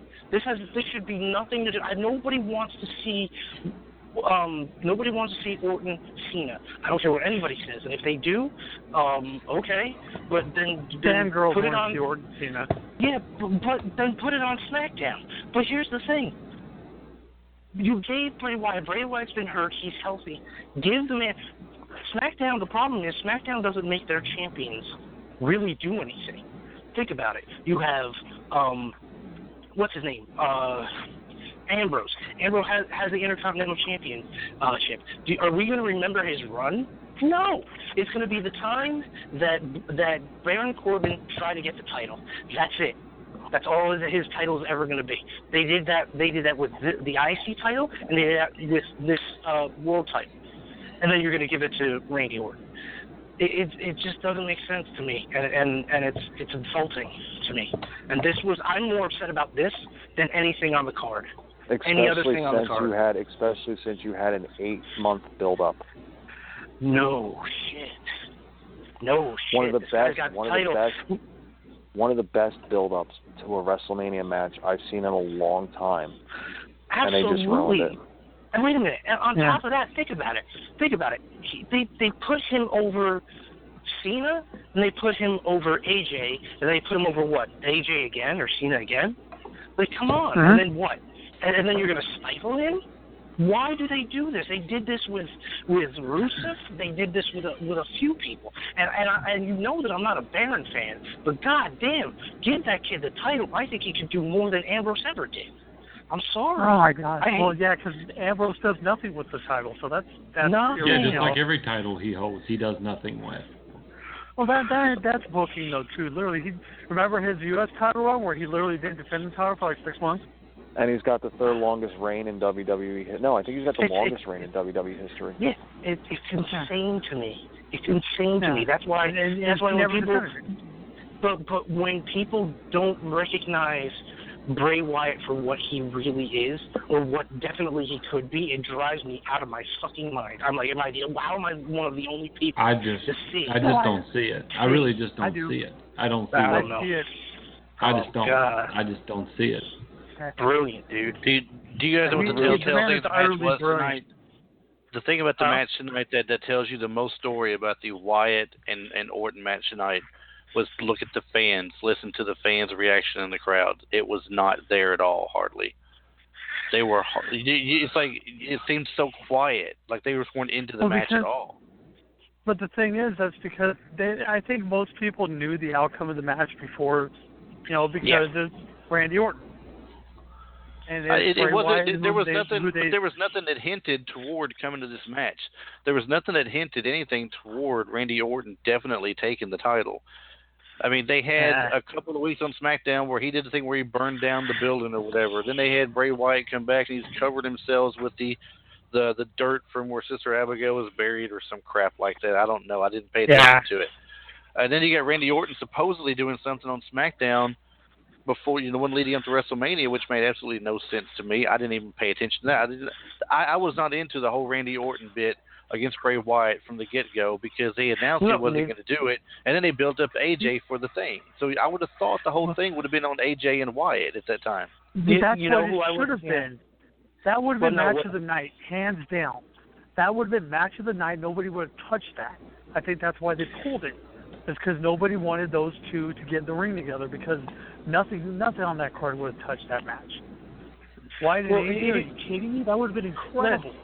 It would have been incredible, but guess what? Even if that's not what you wanted to do, it should have been, as far as I'm concerned, I think it still would have been a great match if they set it off right. Harper versus Bray Wyatt. I think that would have been an amazing match. That whole setup. First of all, him with Wyatt, Orton with Wyatt, I agree.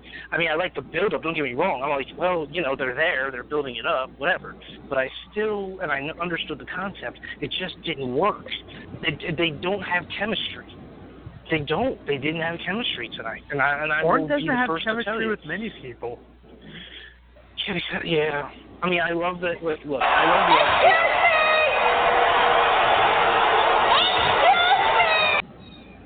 All right, guys. We got 25 minutes. 25 minutes left. So, what's the next match, Chris? All right. Here's what we're gonna do. We got Goldberg, Lesnar. Everybody loves Goldberg. So listen, we got Goldberg and we got Lesnar coming. Here's what we're gonna do. Goldberg. So we don't step on each other during when we're talking about it. I'm gonna put everybody on mute till I call on you to have you tell spill your piece of it. Okay? That way we don't have too much controversy. Okay. Yes, Dad. Who's first? It's my turn to talk. It's my turn to talk. We don't have to worry about none of that. None of that will happen. Anyway, we have here Goldberg and Brock Lesnar. The match of the night, right? We're building up to it. The over-under for how long it was going to last was probably longer than it took them to walk down to the ring. I don't know. But we'll start down here, believe it or not, with Chuck, since he's on the bottom of the list down here, calling in last. And we'll go with you, Chuck. And you tell me what you think of the match. Give me about, 2 minutes or so on it. Okay. No big deal. I liked it, actually. I thought it was better than I thought it would be. I think that they did the right thing. I think they made Goldberg look really strong in the beginning. They made Lesnar look weak but able to rally back. They allowed Lesnar to do the, Suplex City and put him away. I don't know what more everybody wants or expects from at least Goldberg. He did his job. He's not going to do anything more. I liked it, and that's pretty much all I have to say about it. All right, well, that's a very good outlook on it, I think. I mean, you nailed it right on the head with it. So we'll go to Tim here and see what Mr. Tim A has to say about the match. What do you think about it, Tim? All right, honestly, I kind of agree with Chuck on that, where it was much better than I was expecting it to be, but then again, my expectations were nil. I thought it was going to be like the worst match I'd seen in like years. But yeah, I've never rooted for Brock Lesnar before, ever. So I was just happy to see him win, because I'm just never going to root for Goldberg, ever. So I was happy for Lesnar to win. Well, on that note, I will say you suck. And we'll go ahead and see what Mike has to say about it. Mike, we're going to bring you on here, Goldberg and Lesnar. Well, what can we say about this match other than spear, German suplex? Spear, German suplex. F5, I was wondering who was going to say jackhammer.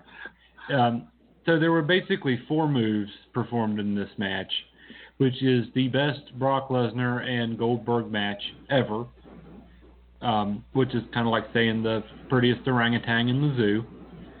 But I wanted Goldberg to win because as much as everybody here was rooting for Lesnar, Lesnar really isn't that much more exciting than Goldberg. He's not even as exciting as Goldberg. At least Goldberg has energy. Lesnar is just like a... That's all I got to say about that. And the mic has spoken. That means we are down to Ray. Ray, I know you have something to say. Goldberg and Lesnar. Meh. That's all I got to say. Meh. Can I quote you on that? It was cool because, all right, Suplex City, and Goldberg just kept fighting to get back up and took some spears, the spear through the wall. All right, cool spot, but meh. That's it. Pretty much says it all. I mean, there wasn't a lot to this match. Guys. It really wasn't. And I'll just tell you what I think real quick, and then we'll jump to the women's match. But it was not anything like the past ones where we had less than a minute and we're done with it. At least they had to put on more for WrestleMania than what they put on in the past to at least get it over with the fans a little bit. It's kind of cool that they took each other's moves, and there was some no selling at first, and there was some selling at the other point after that. But like Mike said, it was a spear versus German suplex match. That was it. I don't think Lesnar did any other kind of move other than a German suplex and an F5. Goldberg didn't do anything other than a spear and a jackhammer, and that was pretty much it. I don't understand why they couldn't throw a clothesline, a closed fist, a hip toss even. Has anybody ever seen a back body drop in the last, 2 weeks or more? You don't see many of them if you do. But these guys did not put on a wrestling clinic at all by any means, and no one expected it based on who they were. But I would have thought we'd got more than just what we said, the 4 moves like Mike said, and that was it. So it's kind of disappointing in that sense. But then again, like Chuck mentioned earlier, you're not going to expect a whole lot more out of the two than what we got there. So it's good to go ahead and see that Goldberg had his run. He's done with. He's gone now. He's probably not going to be coming back unless it's to say goodbye on Raw, and that'd be it. And now we move on to Brock Lesnar. taking on somebody new, and maybe we'll get time in a minute to take opinions on who that'll be next. But we'll go to the next match with Naomi, and I'm sorry, not just Naomi, but the SmackDown Women's roster for the title. And I'll start reverse order this time and go with Ray. Did you watch the match for that part, Ray, or did I see you say earlier you got up and walked out for a while? No, well, if I could walk, I only walked out during the Raw match. Well, I'm sorry. You know what I meant. Did you leave the room for the match? No way. I mean, of course I'm going to stick around to stare at Alexa Bliss, think dirty thoughts. Did you hear that? No, you hear that, Mike? Mike, is your wife listening? That's all I got to say. Ray, go ahead. But like I said, it was a filler match. There was a hecticness. There was chaoticness. Naomi wasn't in it much, and yet she still won.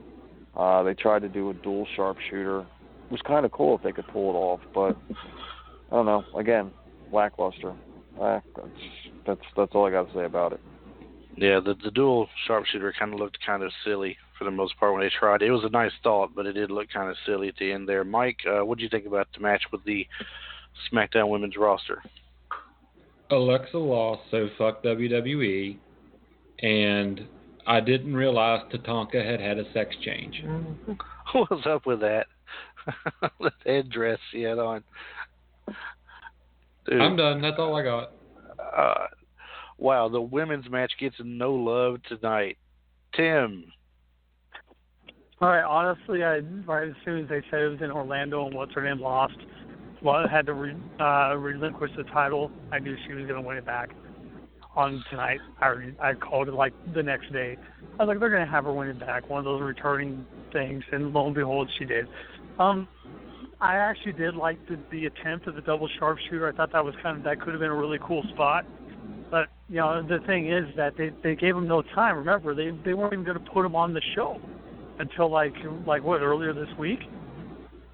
So I mean they didn't have much to work with. They basically just kind of shoved him in there between a couple matches. So that's they did what they could with what they had, I think. Point taken. I still would have rather had Alexa Bliss keep the title, but I can't always have what I want, right? Oh, agreed. No doubt. I'd rather have had her keep the title too, but yeah, exactly. I'm okay with it. I know if somebody has an opinion on this, it's going to be Chuck. And Chuck, I want to get your extra opinion on one thing here before you tell us about your thought on the women's match. And can you tell me what in the world happened to Becky Lynch's hair? Did she see Bob Marley over the weekend and go nuts or something? I mean, what? Actually, she looks like Weird Al Yankovic in Amish Paradise video, just with longer extensions. Yeah, I don't know what that was all about. But getting to the match,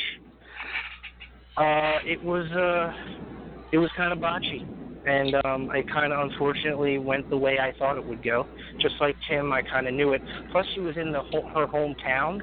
I mean, although I've seen people lose in their hometown, that's all well and good, but and they put a lot of emphasis on her entrance, and It was as expected, and you know what? They should have, because she did hurt herself, and give her a little bit of a title run. We know that Alexa Bliss is going to touch the title again. She's going to be like the Charlotte of that group, and it kind of upsets me that they put this match where they did. However, I think they, with all the Raw women, that kind of the exposure they're getting, they needed to put the SmackDown women up there to try to showcase. Unfortunately, I don't think they have the talent to carry a match like they did, and I was right. So yeah. So moving on here, then we're going to go to the. Well, actually, before we go, I'll stick my little piece here on it. I guess what I thought about the women's match. I said I would like to have had Alexa Bliss win the match. Overall, it was not a lot to go on. I mean, I thought it was a battle of who could look the weirdest coming to the ring for the longest time. You got the normal Naomi look with the glow stuff. You had that funny looking headdress on Mickie James. You had, as I mentioned, Becky Lynch looking like she'd been Rastafarian over the weekend or something. It was just crazy. I was expected more out of Becky Lynch in a match like of any match that she's in. She's usually one of the better wrestlers as far as wrestling goes on their roster. And Alexa Bliss, of course, the better heel of all of them, and gets, in my opinion, a little bit better all the time. And she is, like you say, the Charlotte of the group there. She's going to get the belt back eventually because it just makes sense to keep it on her, as great of a heel as she is. But until at least they can get somebody else to play heel and be there, and who knows who that'll be anytime soon. But going to the next and last match of the night, we got 15 minutes left, and I really want to get on this. We'll go from start with Chuck and make our way back up to Ray being last, because this was a special one for Ray here, and I want Ray to get his last word on it there at the end. And talk about that. So, Chuck, the Reigns and Undertaker match, I thought it was everything it was hyped up to be. Of course, the crowd's going to boo Roman Reigns no matter what they say or do or anything like that. That's just a given. But we talked about him possibly retiring the Undertaker, and to me, it looks like that's probably what happened. Yeah, well, here's the unfortunate part. And everybody that I put up some things on Facebook saying, like, you know, please retire, chant, you know. He should have retired Undertaker back in the cage match with Triple H. And I've always believed that. Everybody's like, no, it should have been after the streak was broken. No, he should have kept the streak intact. It makes no sense. That's one. Two, what was everybody expecting? What was everybody expecting? The man can barely move anymore. Come on, it's like it's like trying to watch your uncle do a sport that he used to be able to do, but he's like in his 60s. Stop. We can't have this anymore. He did the proper thing, putting his clothes and walking off into the sunset. Meanwhile, and then everybody's blaming Roman. Roman did everything Roman could do. Stop blaming Roman. He did his job, and that botch, those two botches, that was Undertaker. That was not Roman Reigns, where they're trying to lift him up to do the tombstone. That was Taker. Taker knows. He knows he shouldn't have been in the ring. He shouldn't have been in the ring for the last 5 years. So come on, guys. Everybody's all mad at me because I'm saying it's time for him to retire. And people are like, fuck you, suck a dick. I'm like, okay. What are you, 8? Like, grow up. Put your Undertaker toy away. Stop. I seen your Facebook thread. I participated a little bit, and I got to wonder what our good buddy there was talking about, too, when he mentioned Snook. I'm going to ask him when we get off this podcast. About that. So please do, because I have no idea what he's talking about. Yeah, but we'll definitely get further into it when we find out. I'll let you know. So, Tim, the Reigns-Undertaker match, what was your take on it? I actually think the same thing Chuck did on that one, where basically I think Reigns did the best he could with what he had. The Undertaker, I agree, should have retired a long time ago. He's just done. And it was sad. It's actually really depressing because I've been watching him since the days of Texas Red. You know, watching where he is now, it's sad and depressing. Like I said this to Chuck. I was like it was like watching Ric Flair at the end, where it's like, dude, please walk away. And Roman Reigns literally did the best he could with what he had, and it is kind of sad because the guy isn't as awful as people make him out to be. I wish he'd never speak, but he's getting better in the ring all the time. If that had been like, say, Bill Goldberg or Brock Lesnar in that ring with the Undertaker, it would have been god awful. And that's it for me. Reigns deserves all the credit in the world for making basically a turd into a less smelly turd. Okay, that's pretty much it. That's possible, right? I understand. Yeah. I understand completely what you're talking about. It was tough to do what they did toward the end there, especially. They both started off pretty strong for the first 7 minutes, I thought, and it was really good from there. But after that, Mike, they kind of struggled a little bit here and there to really put it together, and it seemed like those botches were there toward the end, like Chuck mentioned. I don't know. I mean, what was your overall thoughts on it? I hate Roman Reigns. I just hate him. It has nothing to do with this match, so my opinion's always going to be skewed. Roman Reigns needs to go away and not come back. That's just this should have been different. Taker should have retired. I agree. He should have retired long ago. But if he was going to wrestle this year and been at WrestleMania, it should have been a Goldberg-ish, Lesnar-ish encounter where he just gets put down and put down quick. So there is no doubt that the time has come. They should have just stuck him in a match with Goldberg and let Goldberg spear him and pin him in 15 seconds, and then be done with it. Because then Goldberg could disappear, and now Reigns is going to be hated even more by people. It is, I don't know. It was sad. It was just sad to watch. Yeah, I mean it's one of those things where you can tell he's really hurting in these matches. And in that match area, you can tell he was having trouble getting up. It seemed like at times, and when Reigns was trying to pick him up, he struggled to help Reigns get him to that point where he should be. And it looked like they were trying to do his own move on him, maybe do a tombstone of his own. I couldn't tell for sure. Ray, what do you think? Was he trying to pull a tombstone off on him? Oh, is this on me on the match now? Yeah. I was sorry. I was trying to bottle up the anger I hear from Chuck angering me. I'm gonna get him. No,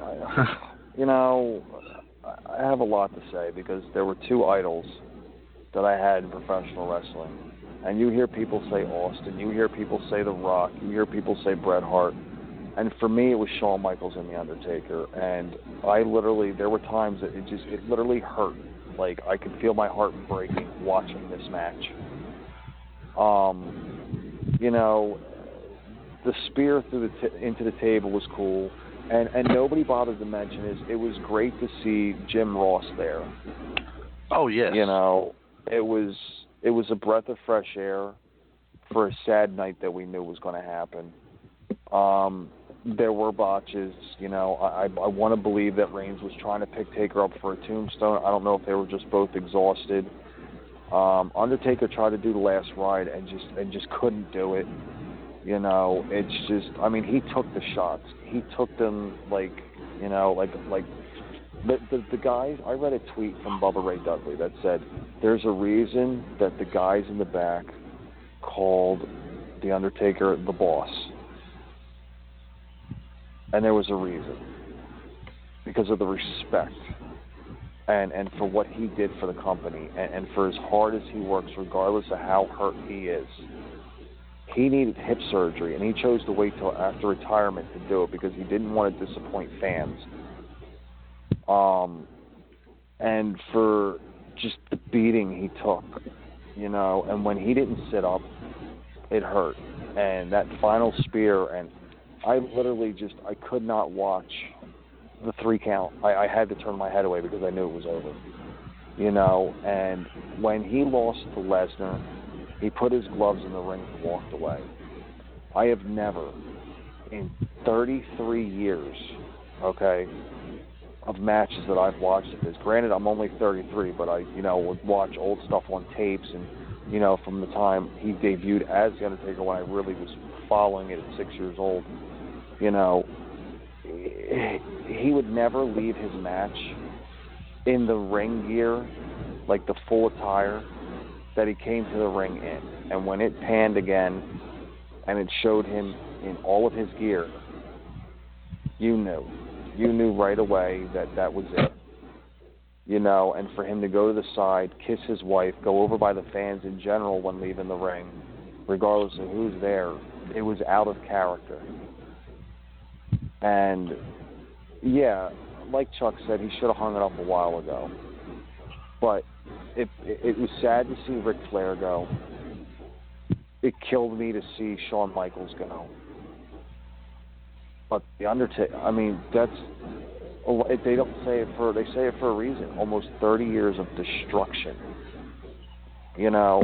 And granted, nobody wanted Roman Reigns to do it. It should have been John Cena to do it, if anybody, as much as I hate John Cena. That was a match that should have happened. He can move forward with it. They can use the momentum. And Roman Reigns could be a 20-time World Heavyweight Champion. But the one thing that everybody's going to remember him for is he was the man to retire The Undertaker. And you know what? he went out. Whether he won or lost, he went out on top. And all I have to say is thank you, Undertaker. Thank you, Mark Calloway, for a childhood and beyond of memories. And I'm not going to lie, I can literally feel like myself choking up talking about this because it was my childhood, man. It was my entire life seeing this, and it hurts. It does. But what he's been through with his injuries and his age, he did what he could, and he did the best he could. And for that, I say, you know what? That match took the show. I will say this, and Brad, get you back on mute there for a second here. I will say this, as far as the match itself goes, it was a great match. It was my second favorite match of the night because I liked the AJ Shane thing. Of course, you guys know I'm an AJ Styles fan anyway, so I guess I'm going to be more biased to it. I do like The Undertaker. I have nothing against Roman Reigns.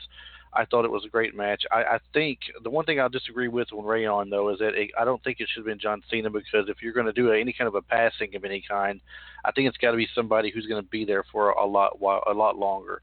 And Cena is just not going to be the guy to be there a lot longer anymore. He's going to be spotty here and there now at best. I think he's got a movie coming up he's making. He's going to be gone for a little while. I'm not sure.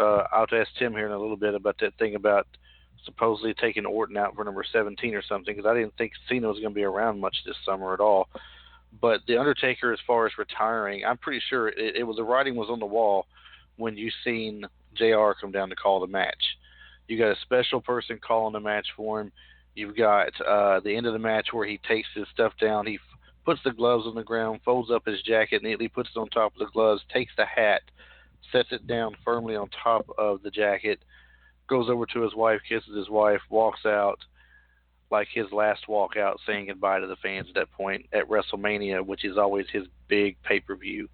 And I do think he should have retired, but I think it should have been with the Brock Lesnar thing, because that was, to me, him passing the torch to Brock Lesnar, letting him break the streak. And then they went and they ruined that by bringing him back again the next year. And, of course, fighting Lesnar again. The whole thing with WrestleMania, it's like the streak didn't matter at that point anymore. It was gone anyway, so what big deal. But, I don't know, that being said, I'm going to take everybody off mute here for a second while we're ending the show. We got about 2.5 minutes left to go. And I just want to say one thing real quick. With the end of that match with Taker walking away, him going down, like when he disappeared down into the ramp, into the smoke and the mist, that was cool. That was cool. I actually got choked up at the end of that match too, for the same reason that Ray did, because I was like, man, I don't know if you guys know this or not, but I met him right before he became the Undertaker. He was actually in the transition from WCW to WWE. I met him one day and stuff, and it was, and I met him when I was like 12. So, I mean, think about that. And, it's been part of my life, and it is a sad day, but we all knew it was coming. We all did. Absolutely. There's no way around it. It's going to happen eventually. It's got to, and it's good to pass it on to somebody who's at least going to be around for a while. Like I said, Reigns will be there for a while. They're determined to keep him there one way or another. They're going to find a way to make him work regardless of the way they go with it. So they're not going to give up on him. Make him a heel. They're going to have to, yes. And I thought they had a perfect opportunity here, like we discussed the last few weeks, but they didn't. So what can you say? The fans are going to hate him either way it goes. Triple H made the comment, why turn him heel? Fans already boo him. He's got the best of everything right now as far as he's concerned. And JBL said probably the greatest thing yet so far about Reigns. He said, regardless what anybody thinks about him, when he comes to the ring, people stand up.